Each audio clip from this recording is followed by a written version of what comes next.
Salam para peserta Training of Trainers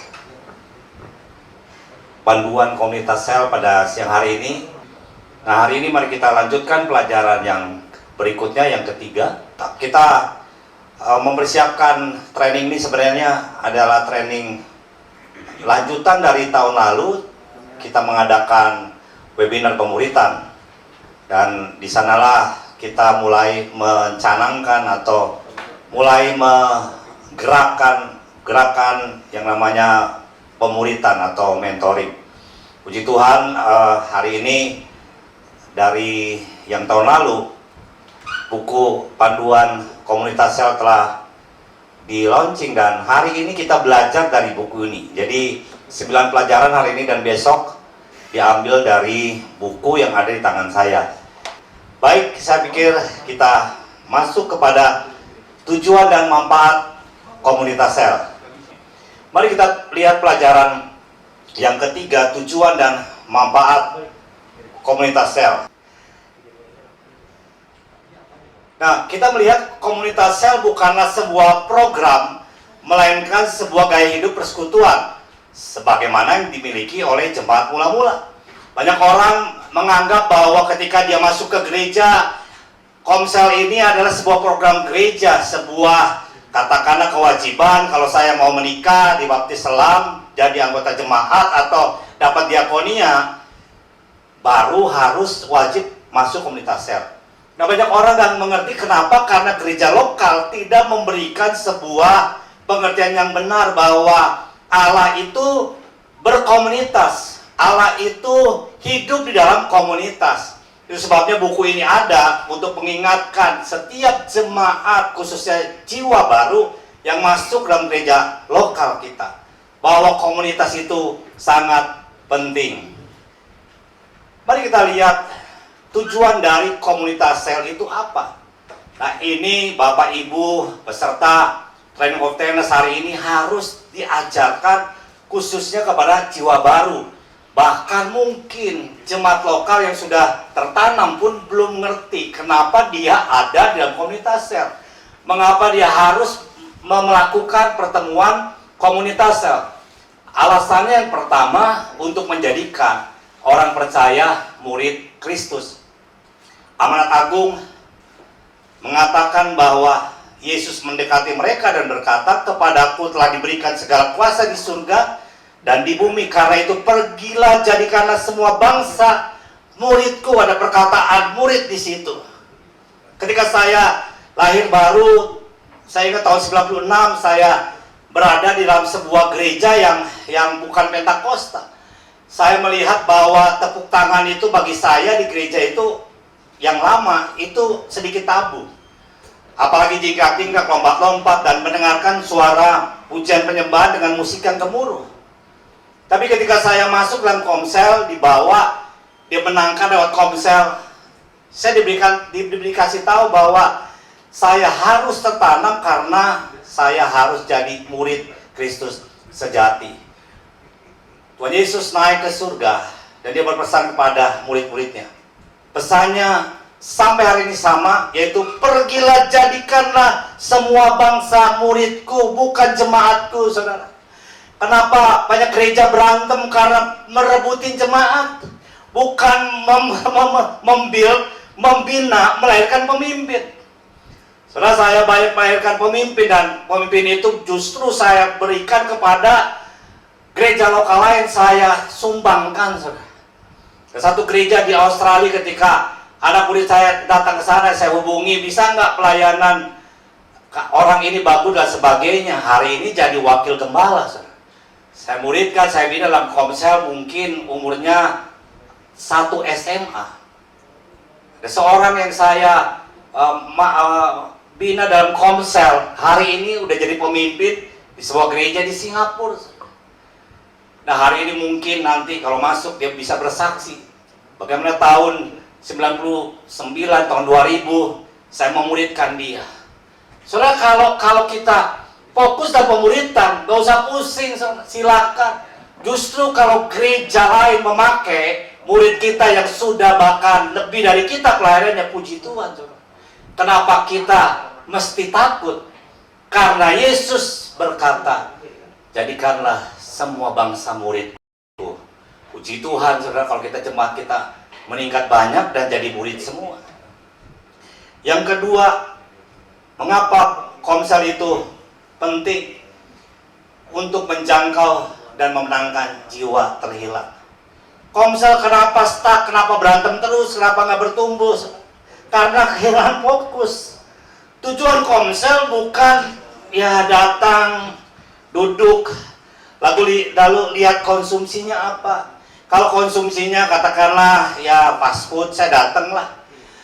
Lalu kalau Komselnya digabungkan 5 Komsel jadi persekutuan, makanya apalagi stick saya datang.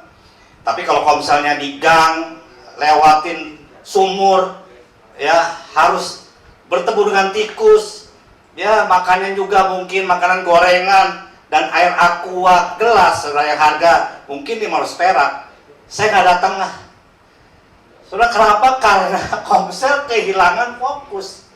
Sebenarnya Komsel itu tujuannya dikatakan Yesus berkata kepada murid-muridnya, hari ini kita murid Kristus. Yesus berkata kepadaku telah diberikan segala kuasa di surga dan di bumi, karena itu pergi. Sebuah gereja lokal punya Komsel. Kenapa? Karena gereja mengutus jemaatnya untuk pergi, sending, go, bukan come. Sudah saya banyak berbicara di beberapa katakanlah talk show tentang leadership. Saya berkata bahwa gereja nggak salah bikin KKR, nggak salah. Tapi yang salah adalah ketika KKR itu gereja hanya mengundang selebaran. Yang benar adalah gereja pergi, semua Komsel diutus untuk pergi menjangkau jiwa, jemput bola. Ya. Kalau main bola itu, Komsel itu kita sebagai orang percaya harus yang namanya pemain penyerang, bukan kiper. Memang ada kiper juga nyerang, saudara, tapi kadang-kadang jadi blunder kebobolan. Kita harus pergi menjangkau jiwa yang terhilang. Saya ingat ketika Komsel di rumah kami dulu, saya datang ke Jakarta tahun 96, bertobat 1 tahun kemudian, saya dijangkau di Komsel, kemudian berapa bulan kemudian, 8 bulan, Komselnya bermultiplikasi, jadi ke rumah kakak saya. Di tempat itu, saya berpikir ini kakak saya, suaminya, anaknya belum Kristen sungguh-sungguh. Lalu apa yang terjadi? Saya doakan, saya dekati untuk menangkan jiwa mereka. Kakak saya guru sekolah minggu saya. Mungkin dalam hati, ya kamu aja kecil, saya guru sekolah minggu kamu, masa kamu mau ajarin saya?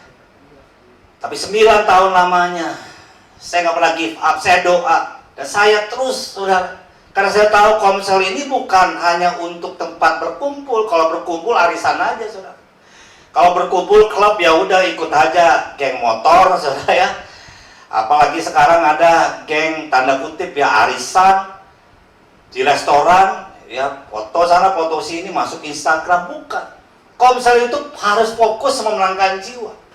Di tahun ke-9 mereka satu keluarga, kakak saya, lalu abang ipar saya, kedua anaknya, saya menangkan dan saya membaptis mereka sendiri. Komsel kalau kehilangan fokus, percayalah di dalam berantem, percayalah akan stuck, karena udah hanya membesarkan perut, ya.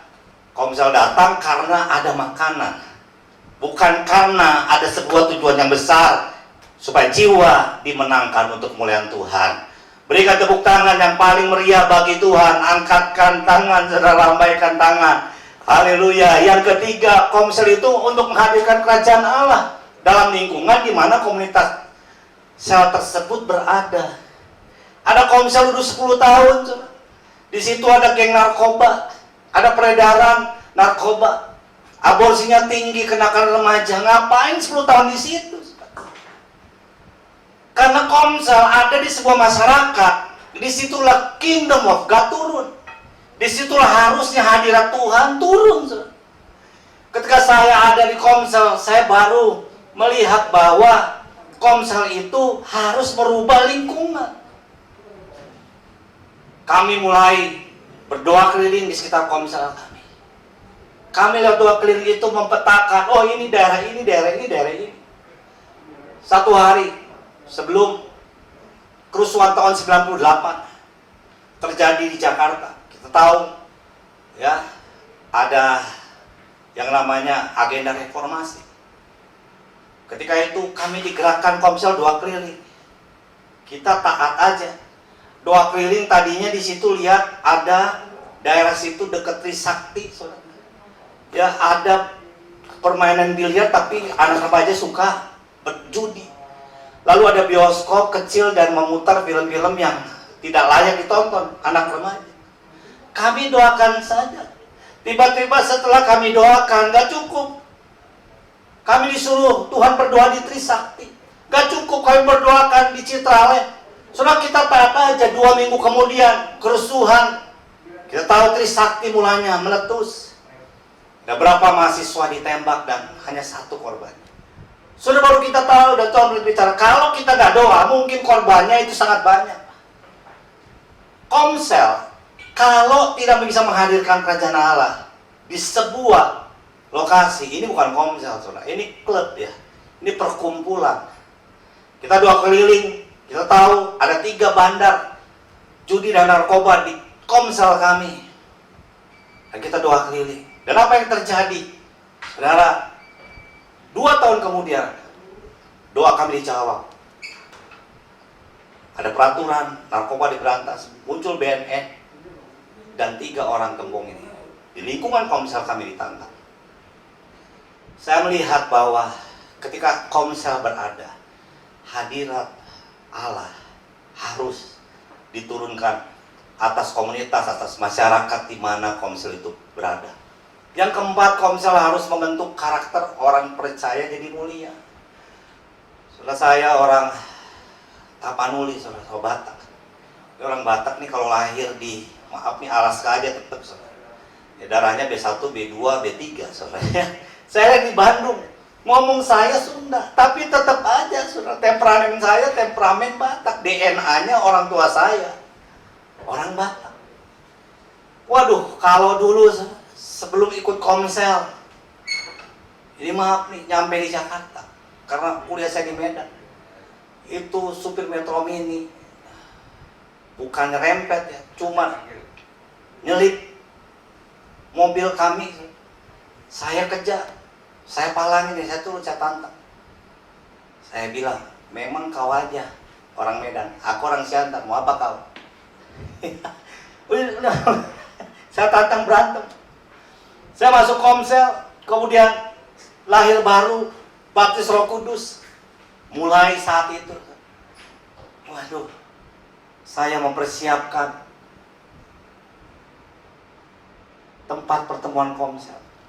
Saya yang mempersiapkan tiket, saya yang siapin makanan. Anggota Komsel cuma datang dan pulang, bye-bye. Ya, saya lagi yang urusin semuanya.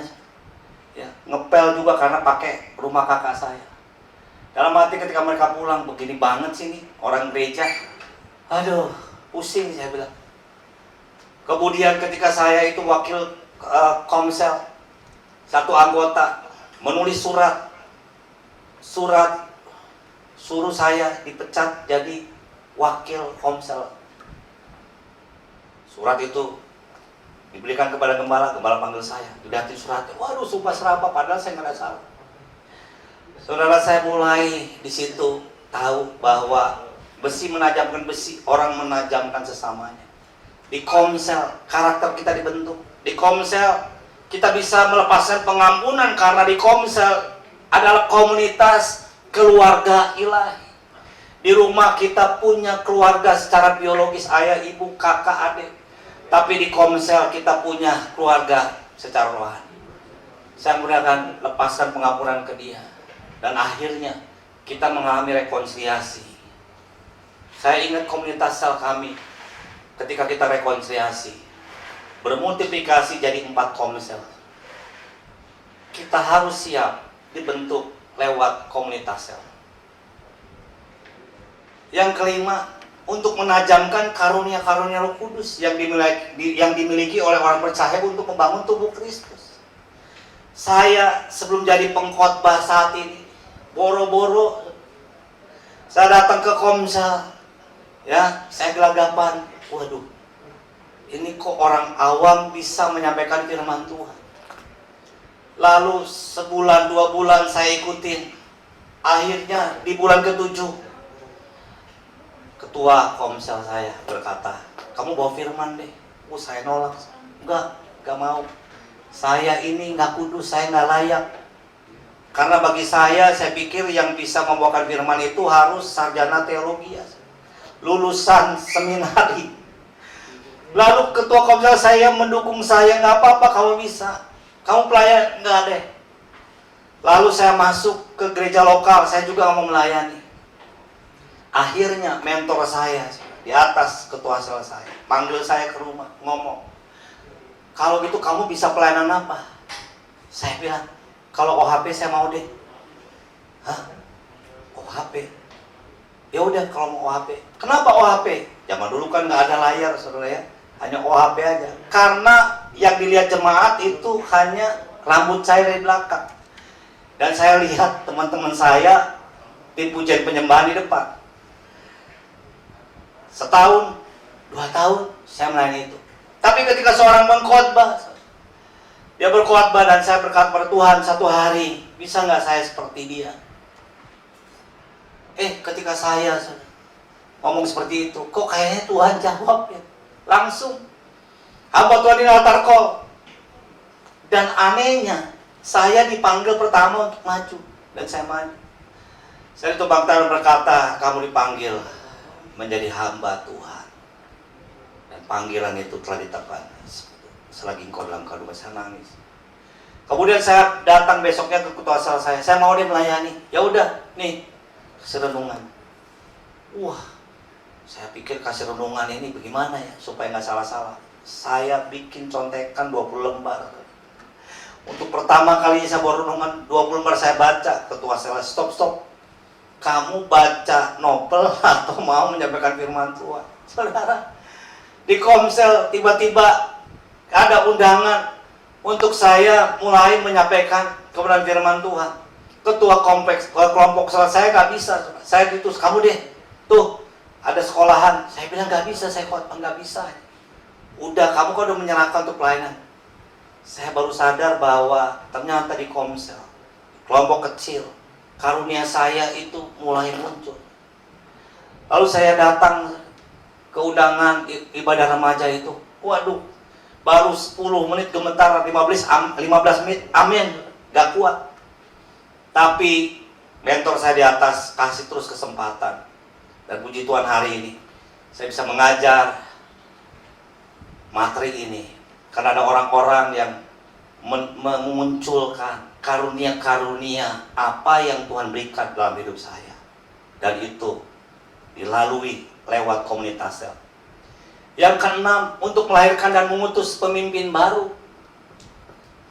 Saudara, kalau Komsel hanya tempat kumpul dan gak pernah melahirkan pemimpin baru, ini tanda tanya besar. Karena Paulus berkata kepada Timotius, anak mentinya, orang yang dimentor, dan dia berkata panggilan untuk ikut menderita. Sebab itu, hai anakku, jadilah kuat oleh kasih karunia dalam Kristus Yesus. Apa yang telah engkau dengar daripadaku di depan banyak saksi, percaya karena itu kepada orang-orang yang dapat dipercayai, yang juga cakap mengajar orang lain. Komsel harus bermultiplikasi, bukan hanya komselnya saja, tapi dengan multiplikasi itu jelas Komsel melahirkan pemimpin baru. Hari ini ketika komunitas sel 1 tahun, 2 tahun, katakanlah tidak bermultiplikasi, nggak apa-apa. Tapi dengarkan baik-baik, Yesus 3,5 tahun, dia melahirkan pemimpin baru, 12 murid yang kemudian dikatakan sebagai rasul. Satu hari ketika saya menjadi ekskor tuan rumah untuk Dr. Tim Elmore, Dia datang ke Jakarta. Kami waktu itu terkoneksi karena saya mengikuti trainer of trainer tentang mentoring di Singapura. Dan saya katakan, aduh, satu hari kalau ke Jakarta nih bagus juga nih. Dan saya coba kerjasama dengan jaringan doa nasional. Dia datang, Dr. Tim Elmore, Presiden Growing Leaders, dia dimentor oleh John Maxwell, yang menolong kurikulumnya buku-buku John Maxwell. Lalu ketika kita ada di ruang tunggu, dia nanya ke saya, kamu ini pelayanan apa? Saudara, saya waduh masih ya tanda kutip, saudara tahu sendiri ya. Pelayanan kamu apa? Oh, saya ketua ini, jabatan ini. Wah, hebat banget kamu. Terus kamu jadi orang lahir baru berapa tahun?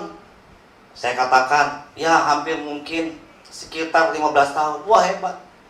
Tapi pertanyaan ketiga dia tanya, lewat jabatanmu, lewat lahir baru 15 tahun, berapa banyak orang yang telah kau bangkitkan jadi pemimpin? Saudara, waktu itu kayaknya, aduh, saya tertemplak banget. Kayak mulai saya minder. Dan langsung dia berkata, Tuhan Yesus, 3,5 tahun, 12 orang. Tapi 12 orang ini menggerakkan kegerakan namanya Kristianos, kekristenan. Dan sampai hari ini, alam maut tidak bisa membendungnya. Saudara mulai dengar itu. Saya dengar itu. Saya mulai kata pada Tuhan, aku mau shifting. Aku sungguh mau mencari orang. Aku mau bangkitkan orang. Saya mulai shifting kepada Komsel yang mementor orang, memuridkan orang, sehingga pemimpin-pemimpin baru dimunculkan. Komsel adalah yang ketujuh untuk melindungi orang percaya dari pengaruh nilai dunia.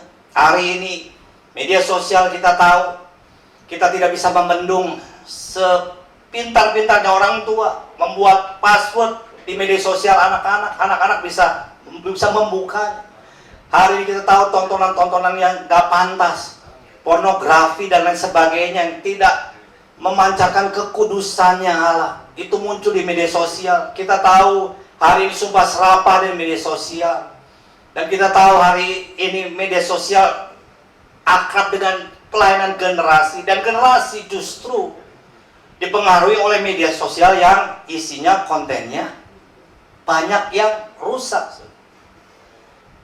Bagaimana hari ini anak-anak muda khususnya, orang-orang mungkin yang suami istri mau bercerai, itu bisa punya katakanlah perlindungan rohani. Perlindungan rohani itu yang saya sebut bunker, ada dalam Komsel. Ketika perang dunia ketiga terjadi, banyak negara membuat bunker.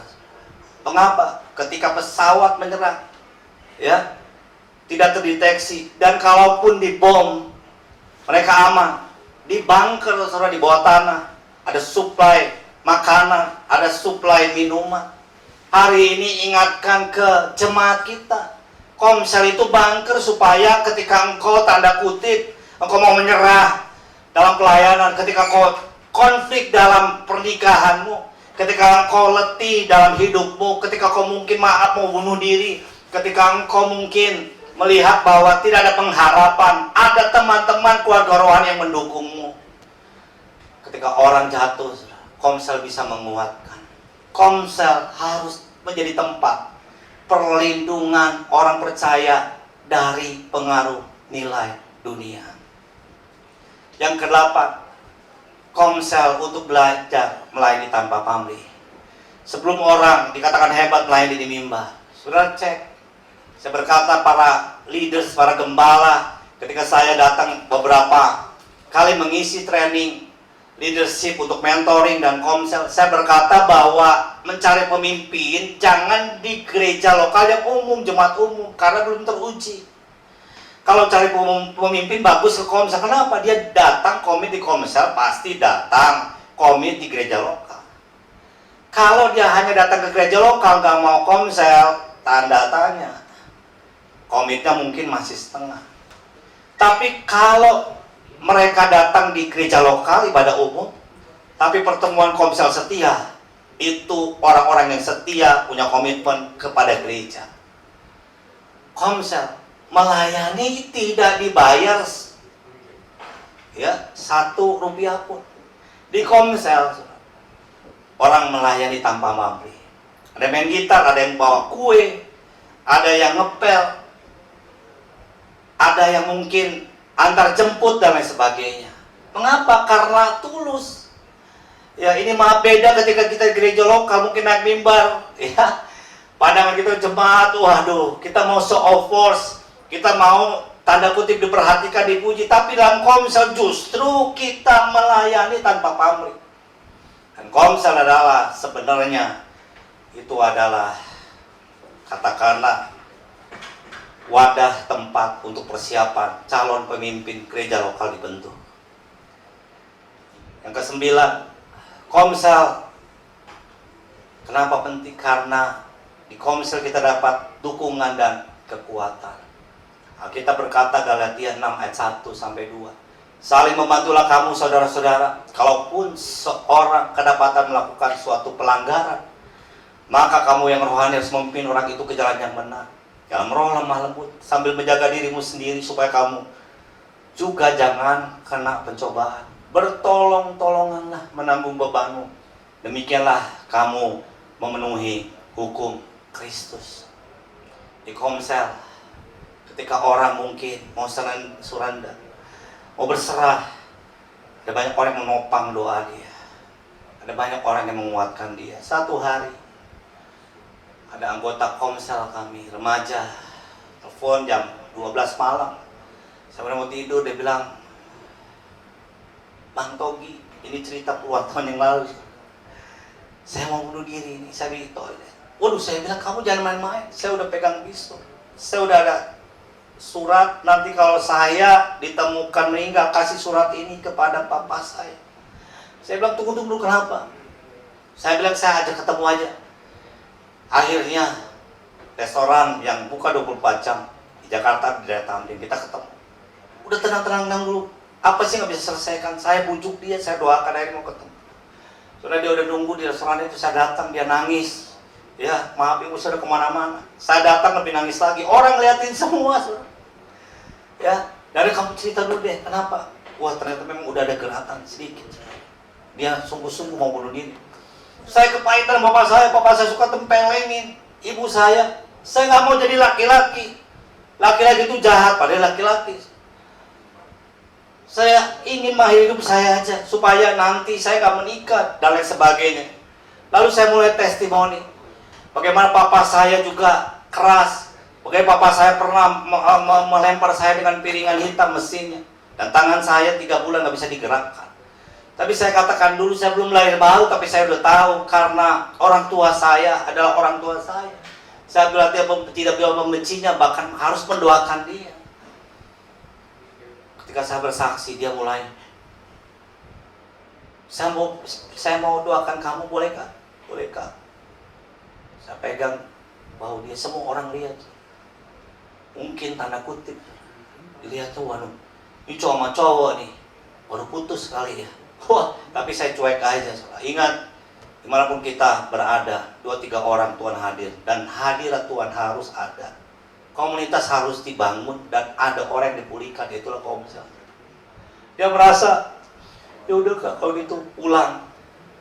1 tahun kemudian, saya melayani sebuah gereja. Setelah melayani, pemuda ini datang ke remaja ini. Kak, makasih Kak. Kamu di mana? Iya Kak, saya udah pindah rumah. Saya dengar kakak pembicara di sini, saya datang. Setelah itu Kak, saya mau doain papa saya ampuni, saya puasa. Dan hari ini, puji Tuhan Kak, kami sekeluarga melayani Tuhan. Moga berikan tepuk tangan bagi Tuhan. Haleluya. Sudah Komsel kalau ada ini greget ya. Bukan datang duduk makan, gedein perut. Ya. Gak ada challenge-nya. Karena di Komsel harusnya, ketika Komsel itu ada dampak. Ada impact yang dihasilkan. Mari kita sama-sama baca statement ini. Ya, nanti dibagikan di grup. Tapi kita baca sama-sama mungkin. 1, 2, 3. Dalam dunia kita dapat pergaulan dan pertemanan dalam komunitas kita dapat persekutuan dan persaudaraan. Nah, ini power statement ketika kita ngajar, jangan lupa ya, yang kita ajari jemaat, kalau bisa berdiri, sebutkan, dan ini juga kalau mungkin, ya, mau ada di warteg kita, saya nggak tahu, mungkin jadi banner, spanduk, atau moto komsel, silakan. Puji Tuhan, berikan kemuliaan bagi Tuhan. Tuhan Yesus memberkati.